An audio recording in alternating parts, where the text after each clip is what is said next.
Wanita pahlawan yang mandiri dan berdedikasi. Nah, untuk makna pahlawan sendiri nih, di matanya Mbak Sonia itu seperti apa? Tetapi di balik itu, di balik filosofi API itu ada yang terbakar ya. Itu ada dongeng kayu, mogok kayu. sekolah. Oh iya. Ya, itu boleh. Nah, itu untuk anak-anak. Nah, ini buku pengalaman saya ketika kayu, anak saya tuh usia 5 tahun itu mogok, nggak mau sekolah. Itu karena ada trauma kecil gitu. Nah, ini ada 2 buku saya, Burning Hair, ini antologi puisi berbahasa Inggris. Kenapa disebut Burning Hair? Karena ini idenya dari perempuan Bali yang selalu memiliki spirit api. Kita ada nih promo namanya Healing Mask. Promo Healing Mask itu periodenya dari tanggal 1 sampai dengan tanggal 30 November. Potongan harganya luar biasa sampai dengan 1 juta rupiah. Jadi untuk teman-teman Tribuners dan juga Galerian jangan lupa datang ke all store kita yang ada di Bali Nusra. Buat teman-teman Galerians atau Tribuners yang mau dapat hadiah dari Galeri 24, jangan lupa komen. Ya, komen terbaik akan kita pilih, nanti akan mendapatkan logam mulia dari Galeri 24.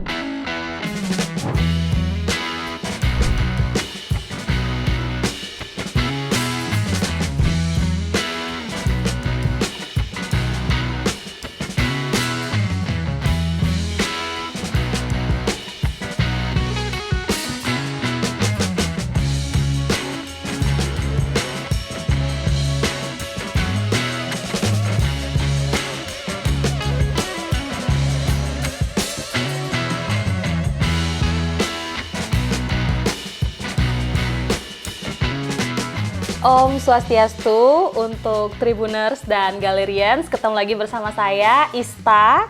Ya, dalam tema hari ini kita akan berbicara tentang pahlawan wanita yang mandiri dan berdedikasi. Dan tentunya hari ini Ista nggak sendirian nih, sudah bersama Mbak Sonia. Selamat siang. Iya, apa kabar nih Mbak? Sehat. Ya, jadi sebenarnya Bisa gimana? Ya, baik juga. Oke. Luar biasa. Ya, jadi hari ini kita akan bincang-bincang nih tentang perempuan, tentang mandirinya perempuan dalam istilahnya berkegiatan sehari-hari. Kemudian seperti Mbak Sonia yang sudah hadir hari ini sebagai tentunya working mom, terus juga punya kegiatan lain di luar pekerjaan itu, dan juga dalam rumah tangga juga tentunya ada banyak sekali pekerjaan yang harus dilakukan gitu. Jadi hari ini kita mau sharing bersama Tribuners dan juga Galerians. Apa aja sih, atau perkenalan dulu nih Mbak Sonia ini siapa sebenarnya, apa saja yang sudah dilakukan. Baik. Halo, nama saya Kadek Sonia Piscayanti, saya dari Singaraja. Saat ini saya menjadi seorang ibu dan juga menjadi seorang pendidik di salah satu universitas negeri di sini di Singaraja, di Prodi Pendidikan Bahasa Inggris. Kemudian saat ini juga berstatus sebagai mahasiswa doktoral di salah satu universitas di Semarang. Selain itu, saya juga mengembangkan komunitas literasi, komunitas Mahima di tempat ini, di mana kita berada saat ini. Ini adalah rumah belajar komunitas Mahima, begitu kami menyebutnya, tempat di mana kami menyemai benih-benih penulis muda di Singaraja, Bali Utara, dan juga tempat di mana kegiatan banyak tentang penerbitan, kemudian tentang diskusi sastra, tentang film, ya, diskusi-diskusi budaya, dan termasuk juga pementasan. Kemudian kegiatan lain saya adalah saya juga ada penerbitan buku Mahima Institute Indonesia, kemudian ada juga mengelola kursus bahasa Inggris Mahima Institute Indonesia juga, dan tentunya sebagai perempuan Bali kita juga bersosialisasi, beradat istiadat dan sebagainya. Ya, itulah sedikit dari beberapa kegiatan yang saya lakukan. Oke, sesuai dengan tema kita hari ini, tadi aku udah sebutin, yaitu wanita pahlawan yang mandiri dan berdedikasi. Nah, untuk makna pahlawan sendiri nih, di matanya Mbak Sonia itu seperti apa? Terus bagaimana caranya mengaktualisasikannya dalam lingkup pekerjaan, dari social life ataupun private life-nya sendiri? Oke. Menurut saya menjadi pahlawan itu adalah menjadi seseorang yang mampu membantu hidup orang lain dengan memberi bekal pendidikan misalnya. Jadi pendidikan itu tidak hanya pendidikan formal ya Ista, tapi juga pendidikan melalui jalur-jalur informal, misalnya melalui program-program yang saya rancang bersama komunitas yang saya inisiasi juga. Jadi pahlawan itu intinya adalah mampu mengantarkan manusia lain selain dirinya untuk menuju kesempatan-kesempatan di dalam hidup yang lebih baik gitu. Menjadi ibu misalnya, menjadi ibu saja itu adalah juga sudah menjadi seorang pahlawan karena dia melahirkan seorang manusia yang kelak dia akan bimbing dan akan dia arahkan menjadi manusia gitu. Jadi sebenarnya semua ibu menurut saya kategorinya adalah pahlawan dalam konteks keluarga masing-masing. Nah, tapi itu bisa ditingkatkan sedikit untuk levelnya, bisa ke masyarakat, misalnya dia bekerja sebagai apa ya. Jadi dia memberi dampak ke masyarakat dan juga dia bisa memberikan inspirasi untuk orang lain mungkin meniru dia atau mencari sebuah inspirasi dari dia untuk bisa mengembangkan diri gitu misalnya. Nah, salah satunya adalah apa yang saya lakukan di Mahima misalnya itu adalah untuk merangsang penulis-penulis muda di Singaraja untuk mampu menghasilkan karya gitu. Karena kita tahu ya Singaraja ini kaya dengan potensi anak muda dan itu adalah sebuah modal besar untuk Singaraja sesungguhnya. Tapi kan harus ada wadahnya, harus dibuatkan. Jadi itu adalah barangkali salah satu cara saya untuk membantu ya menjembatani ini loh ada sebuah dunia yang bisa kamu explore. Mari kita belajar bersama di sini. Kalau kamu dapat manfaatnya, kamu kembangkan lagi lebih banyak gitu. Berarti ada salah satunya adalah rumah belajar komunitas Mahima ini. Jadi kalau dalam konteks pahlawan tadi menjadi ibu saja itu sebenarnya sudah pahlawan ya, karena dia pasti tidak mungkin lepas dari mendidik anaknya, membimbing anaknya, mengarahkan anaknya, kemudian memberi pertimbangan atas keputusan-keputusan besar di dalam hidup anaknya. Tapi kita juga punya tujuan lain yang lebih besar barangkali tidak hanya menjadi ibu bagi anak-anak kita tapi juga bagi generasi yang lebih luas ya. Misalnya kalau saya menjadi pendidik di sebuah universitas itu juga mendidik anak-anak bangsa gitu dan kemudian membuat komunitas juga ya itu kurang lebih. Dan kalau misalnya kita bicara soal konteks Bali ya, seorang ibu itu memang pusat energi di dalam rumah gitu. Seorang ibu tuh menggerakkan semua kegiatan ya baik itu makanya orang bilang nggak ada ibu susah gitu. Tidak ada arah gitu. Jadi memang pusat energi itu ada di dalam seorang ibu dan pusat kekuatan juga ada di seorang ibu. Jadi bagi saya ya menjadi ibu itu adalah menjadi pahlawan untuk bangsa ini. Makanya menjadi ibu harus cerdas juga dan mampu mengarahkan generasi muda menjadi lebih baik. Dia harus membaca, harus terus belajar. Apalagi sekarang perkembangan zaman sudah sangat rapid ya, atau sangat cepat. Jadi dia harus mengisi diri, harus terus belajar dan harus terus mendengar gitu dari orang lain juga. Jadi menjadi pahlawan itu juga harus belajar terus menerus dan tidak bisa kayak one way gitu. Dia juga harus belajar multi ways gitu. Oke, terus kalau untuk selain jadi seorang ibu nih, beside of the mom gitu lah ya, jadi ada juga kan karir yang harus Mbak Sonia kejar. Salah satunya jadi tenaga pengajar tadi, kemudian juga kegiatan-kegiatan itu boleh nggak di-sharing di sini kegiatan-kegiatan yang sudah dilakukan? Oke, saat ini saya sedang menempuh pendidikan studi S3 doktoral di Jawa Tengah ya, di Semarang. Nah, itu adalah salah satu upaya juga agar upaya saya belajar terus-menerus tanpa henti bahwa seorang ibu itu tidak pernah berhenti belajar dan itu cara saya menyeimbangkan hidup antara akademik dan non-akademik. Nah, itu penjenjangan akademik itu kan jelas ya penjenjangannya gitu. Sementara non-akademik itu dia bersifat lebih mengisi ruang-ruang yang kreatif gitu. Ya. Jadi dua-duanya berjalan seimbang antara yang karir akademik yang bertumbuh terus belajar dan karir di bidang kreativitas misalnya di bidang sastra seperti ini. Itu sih kegiatannya. Kemudian ini juga nih salah satu bukunya nih kayak nyambung yang Burning Hair ya tadi yang sempat benar. dibahas. Nah, ini ada 2 buku saya, Burning Hair ini antologi puisi berbahasa Inggris. Kenapa disebut Burning Hair? Karena ini idenya dari perempuan Bali yang selalu memiliki spirit api. Spirit api itu adalah untuk penciptaan sebenarnya. Seorang perempuan itu energi yang terbesarnya itu adalah energi mencipta mencipta dalam berbagai hal ya. Dia mencipta dalam menggerakkan keluarga, mencipta kedamaian kayak gitu ya, mencipta pertumbuhan dan sebagainya.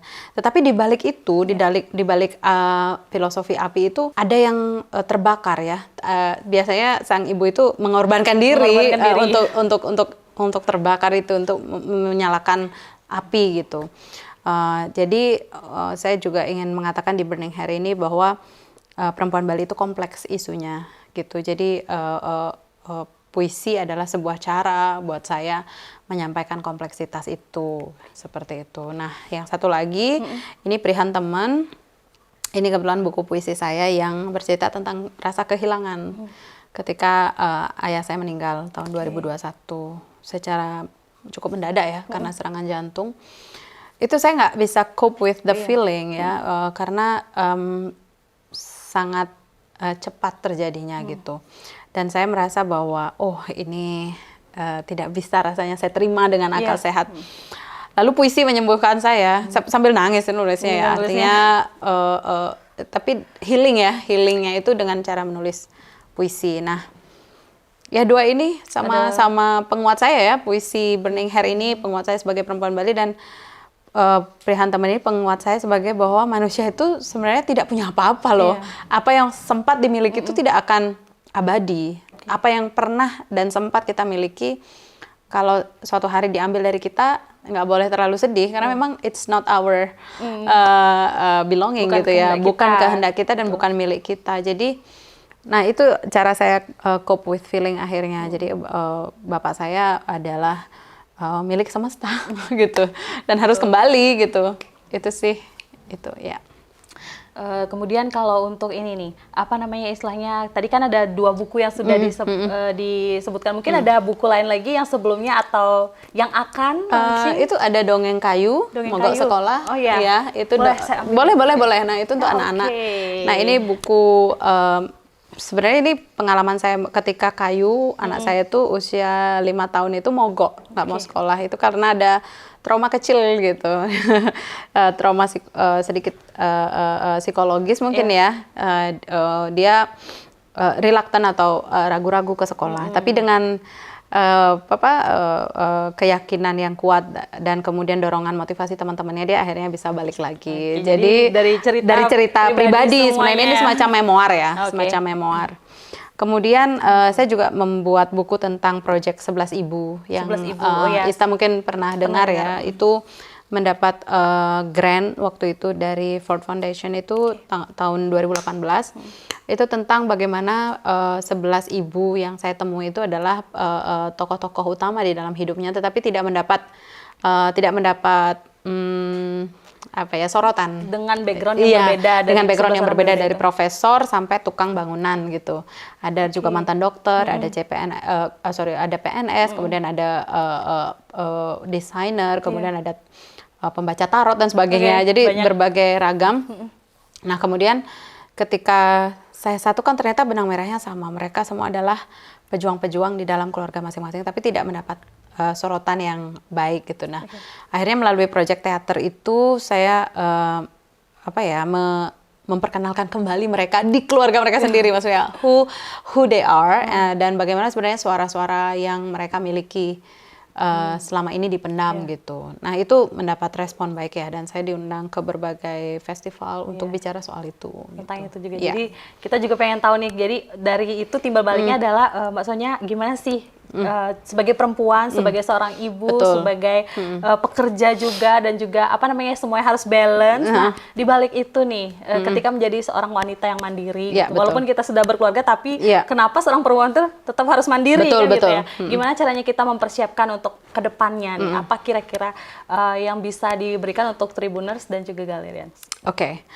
Jadi kalau saya untuk ngomongin masa depan itu investasinya yang pertama itu adalah investasi pendidikan. Karena ya pendidikan itu paling utama ya. Iya, Karena itu paling kan dipakai seumur hidup. Seumur Kemudian yang kedua itu adalah skill. Kebetulan saya di bidang menulis ya, menulis kreatif, menulis sastra itu juga. Kemudian karena kita manusia, kita juga perlu investasi barang ya, fisik ya.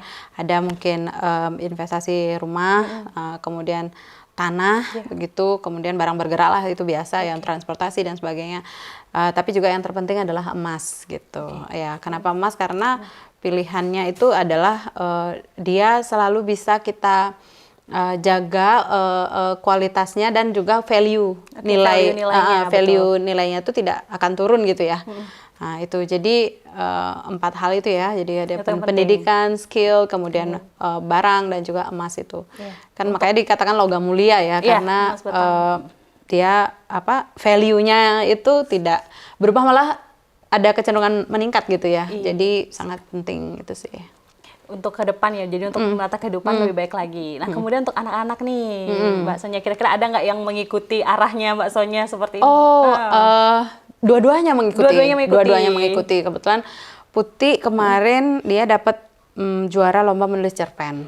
Luar biasa. Iya, terus dia juga juara lomba debat dan juga mendapat juara bidang psikologi menulis karya ilmiah juga. Jadi itu yang pertama. Terus yang kedua Kayu Hujan itu juga mengikuti suka nulis puisi juga. Kemarin dia juara Poetry Slam, itu ada penghargaannya di Ubud Writers and Readers Festival, mengalahkan orang-orang dewasa ya. Nah itu juga waktu itu saya di Jakarta, dia sama ayahnya dan kakaknya. Nah, ayahnya juga nggak tahu bahwa dia ikut lomba, terus tiba-tiba ayah aku daftar gitu. Jadi dengan kehendak sendiri dan bikin puisi sendiri spontan dapat runner up gitu ya. Wah, itu luar biasa sih. Saya juga terkejut, like, oh my god, dia bisa kayak di posisi itu. Karena mungkin anak-anak ini tumbuh di lingkungan yang sudah ini ya, berlimpah buku, berlimpah sources gitu ya. Dan kita selalu ajak ngobrol juga. Jadi mereka udah kayak nyemplung aja gitu. Oke, berarti kalau istilah lihat berarti dari time management tuh Mbak Sonia bagus banget. Pertama harus kerja, kemudian juga sebagai perempuan Bali tadi Mbak Sonia, otomatis kita kan juga harus menyambut beraya, belum lagi ada kegiatan di adat dan sebagainya. Gimana sih caranya membagi waktu? Ya ini pertanyaan sangat sering ya diutarakan gitu. Saya tuh membagi waktu tuh prioritas utama itu ada prioritas utama, kemudian kedua dan ketiga. Jadi yang diambil adalah yang terurgent gitu. Yang mana yang paling urgent saat itu itulah yang utama, dan itu keluarga yang paling utama menurut saya. Kayak urusan anak gitu ya, itu utama.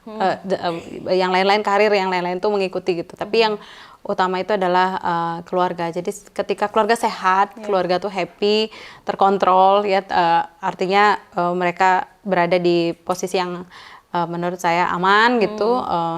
Saya baru bisa mengerjakan yang lain gitu. Jadi ini prioritas ya. Prioritas. Kemudian nah kalau mengatur yang lain-lain, saya usahakan itu komunikasi dengan pasangan juga ya. Jadi aku mau ke sini, nanti kamu handle ini, seperti itu sih. Jadi komunikasi. Itu sih. Iya benar. Nah kalau tadi yang disebut sudah penghargaan dari Putih dan Kayu, ini menarik nih. Namanya anaknya Mbak Sonia nih. Kalau boleh dikasih tahu filosofinya tuh, biar teman-teman Tribuners juga Galerians tahu. Ada maknanya, kemudian gimana ceritanya namanya? Bisa jadi nama saya yang pertama Putu Putih Padi. Putu Putih Padi. Nah dia adalah perempuan. Perempuan itu adalah putik, benih kehidupan yang akan melahirkan kehidupan baru gitu. Ya kalau padi itu adalah lambang kesejahteraan, dia bisa membuat sejahtera lah gitu ya. Terus kalau yang kedua Kadek Kayu Hujan. kayu. Kayu itu adalah penopang, pelindung. Nah, dia laki-laki ya. Dia pelindung, dia penopang, dia adalah perindang gitu, yang merindangkan suasana. Dan juga hujan. Hujan itu adalah air ya. Air tuh, tanpa air kan kita tidak bisa hidup. Ya, jadi elemen air itu betul-betul sangat penting gitu. Nah, itu lambang-lambang itu ya, elemen-elemen alam itu yang saya ingin ada di anak saya, di namanya gitu, supaya kelak mereka bisa menjadi orang-orang yang berarti bagi manusia di sekelilingnya gitu. Luar biasa. Kembali lagi nih, untuk penghargaan yang sudah Mbak Sonia terima sendiri, baik tadi kan ada di akademik dan juga non-akademik. Kalau di akademik tadi, yang tadi, beasiswa beasiswa S3 ini itu LPDP ya. Itu kemudian kalau yang non akademik itu ada di bidang sastra, itu ada Widya Pataka namanya. Widya Pataka itu penghargaan untuk pengabdi sastra. Kemudian kemarin baru saja tahun 2022 kemarin. 2022. Ya, itu Bali Jani Nugraha. Bali Jani Nugraha. Itu dari Gubernur Bali. Kemudian ada juga dari Kementerian penghargaan sastra untuk buku naskah drama. Penghargaan itu judulnya Jayaprana Layonsari dan 11 Naskah Ibu gitu. Itu juga penghargaan yang menurut saya membuat saya terus termotivasi untuk serius di bidang sastra ya.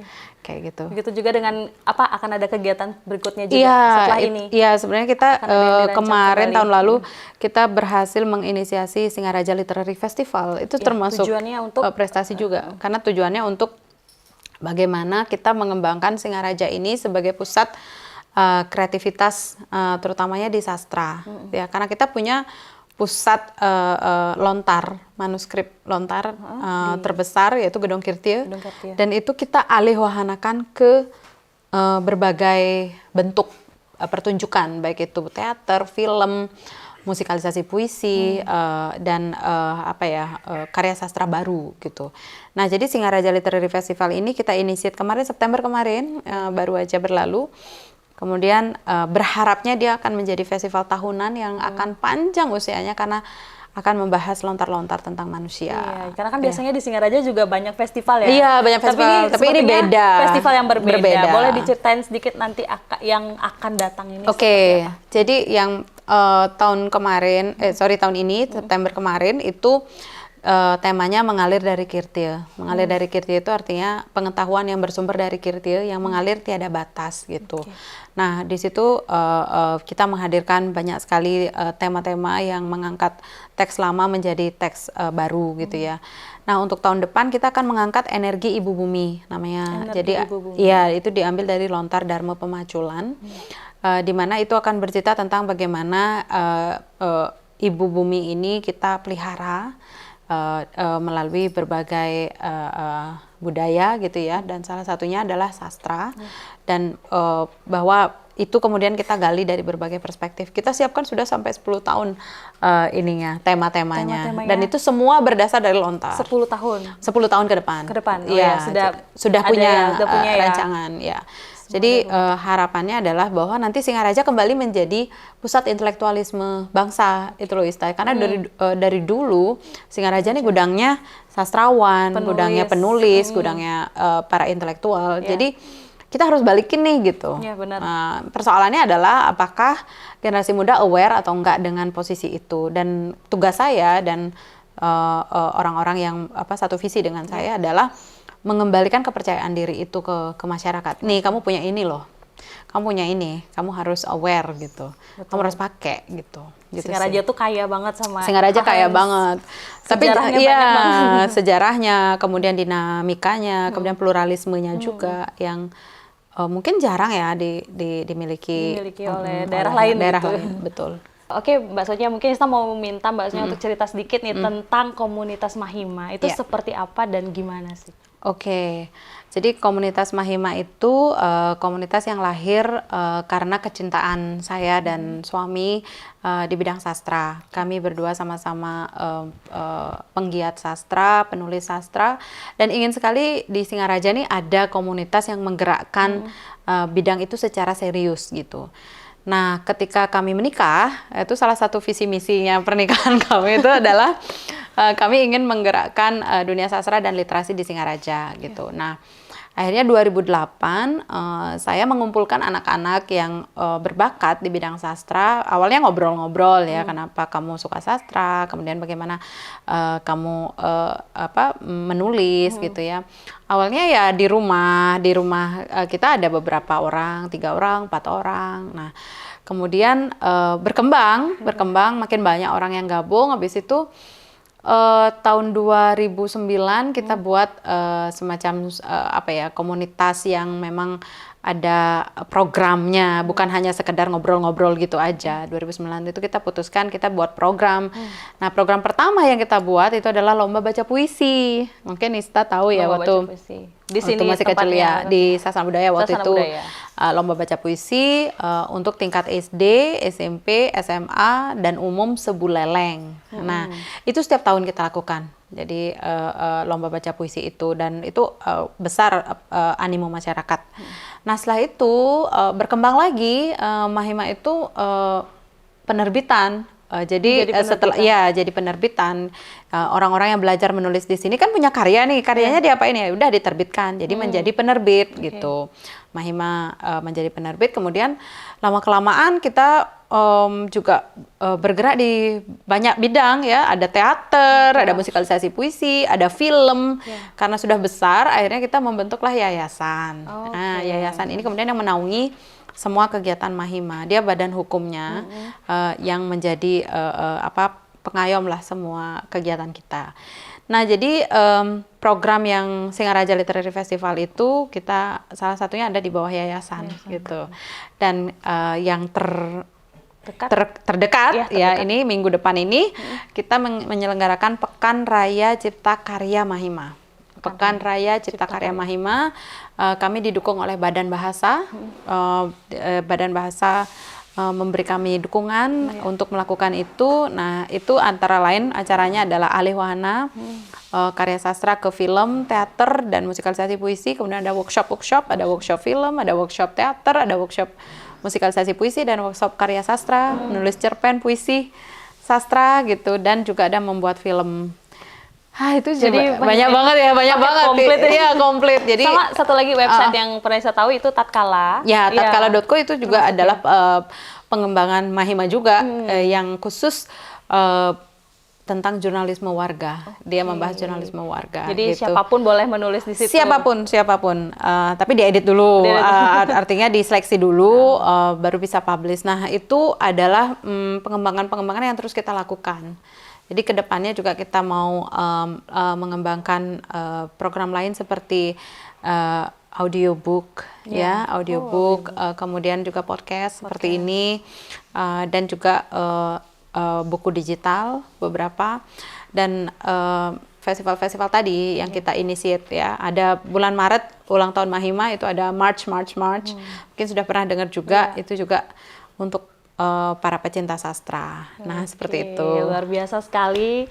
Dan karena itu juga nih Mbak Sonia, kami dari Galeri 24 pun turut berterima kasih atas semangatnya dan juga istilahnya tindakannya gitu. Jadi istilahnya kita mencari orang seperti ini nih yang mau meningkatkan istilahnya literasi, kemudian juga pendidikan. Itu bisa menjadi contoh, harapan kedepannya bisa menjadi contoh, bisa jadi cerminan, bisa juga ditiru oleh orang-orang yang lain untuk berbuat seperti ini, berbuat untuk daerah, untuk Bali juga tentunya, Indonesia terima gitu. kasih. Jadi kami dari Galeri 24 ada penghargaan untuk Mbak Sonia, mohon diterima. Kami ada Corporate Social Responsibility yang akan diberikan kepada tokoh masyarakat yang berpengaruh di daerah, khususnya di daerah Bali. Jadi untuk tim mungkin boleh dibantu untuk penyerahannya. Oke, siap. Ya, ini dia produk kami dari Galeri 24, yaitu berupa baby series ya. Beratnya dari 0,1 sampai dengan 0,5 gram. Silakan diterima. Wah, terima kasih Galeri 24 atas apresiasinya. Saya sangat berterima kasih dan sangat bahagia. Mudah-mudahan apresiasi ini membuat kami juga terus berinovasi ya, terus berinovasi dan mengembangkan literasi ke arah yang lebih baik ya. Terima kasih. Oke, boleh dibuka. Oke. Terima kasih. Yeay. Oke, kalau tadi Mbak Sonya bilang healingnya itu nulis puisi gitu. Kalau kita ada nih promo namanya Healing Mas. Promo Healing Mas itu periodenya dari tanggal 1 sampai dengan tanggal 30 November. Potongan harganya luar biasa sampai dengan 1 juta rupiah. Jadi untuk teman-teman Tribuners dan juga Galeran jangan lupa datang ke all store kita yang ada di Bali Nusra. Teman-teman Galerian dan juga Tribuners yang dari tadi sudah dengerin cuap-cuap kita hari ini, kita punya gimmick spesial nih buat pendengar kita, penonton kita. Jadi nanti buat teman-teman Galerians atau Tribuners yang mau dapat hadiah dari Galeri 24, jangan lupa komen ya, komen terbaik akan kita pilih. Nanti akan mendapatkan logam mulia dari Galeri 24. Yeay.